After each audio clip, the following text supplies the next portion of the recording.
Alright guys, here we are back at the Datsun. So the plan is we're going to put the regulator somewhere here. This is the return to the tank. So the regulator will go, it's essentially going to tee into here. And anywhere along here we're going to put the fuel pressure gauge and then somehow delete the other fuel pressure regulator.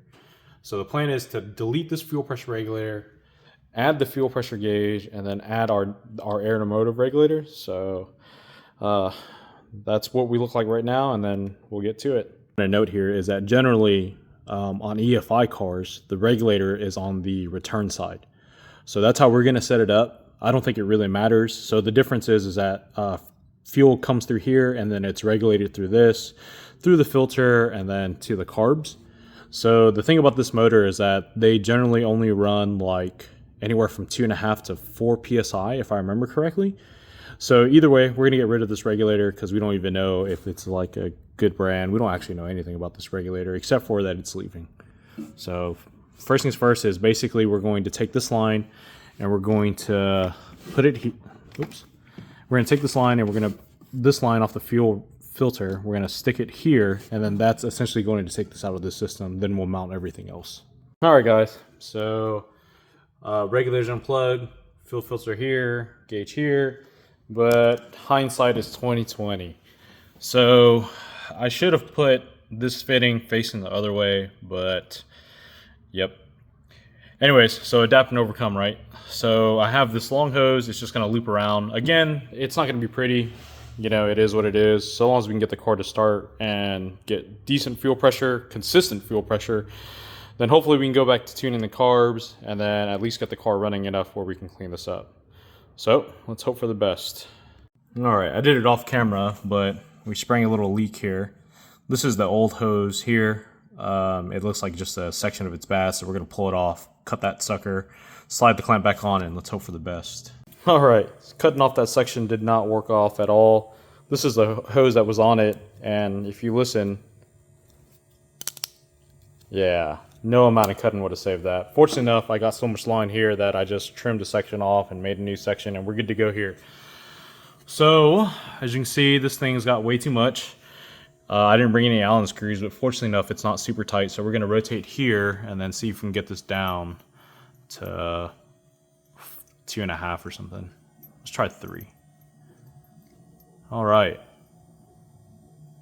So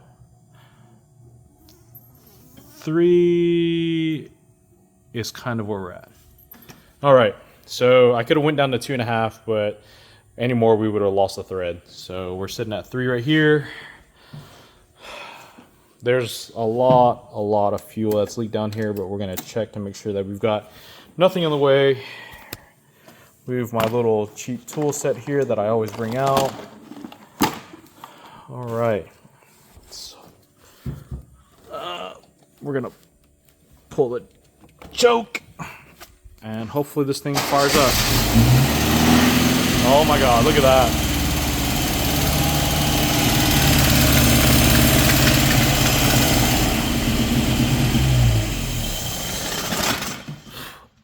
Saw some smoking, didn't like that. What's smoking here?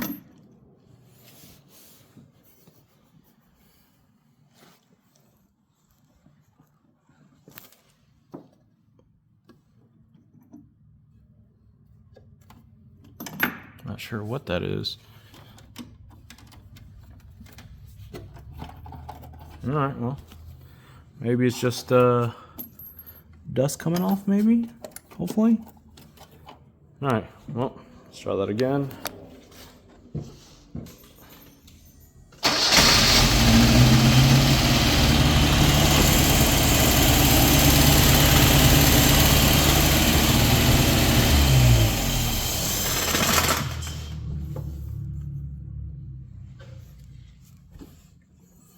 I'm not sure what that is.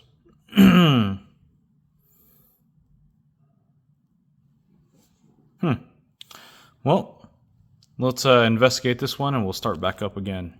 All right, guys. We fortunately determined that that was just stuff burning off. Fortunately, nothing caught fire. I mean, it's a little, it looks rough, but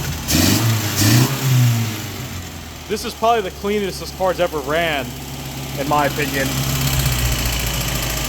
Idle's still a little high, but it's coming up to temp as well. But I mean, man, it actually, before it would spit and sputter real bad and you could limp it around, but wow, this thing actually runs night and day different. Real happy about it, thank goodness. So, all right, so that's where we're at right now. We're gonna let this thing come up to temp and we'll go from there. All right, folks, we got the Datsun warmed up, ready to rock. So we're setting timing now. A lot of folks don't know how to use a timing light. So there's an, for this particular distributor, the 123 distributor, there's an app. So we've got the car at 1,000 RPMs at 20 degrees of timing. So what you got to do is you've actually got to physically rotate the distributor to get it to hit 20 degrees so timing is synced.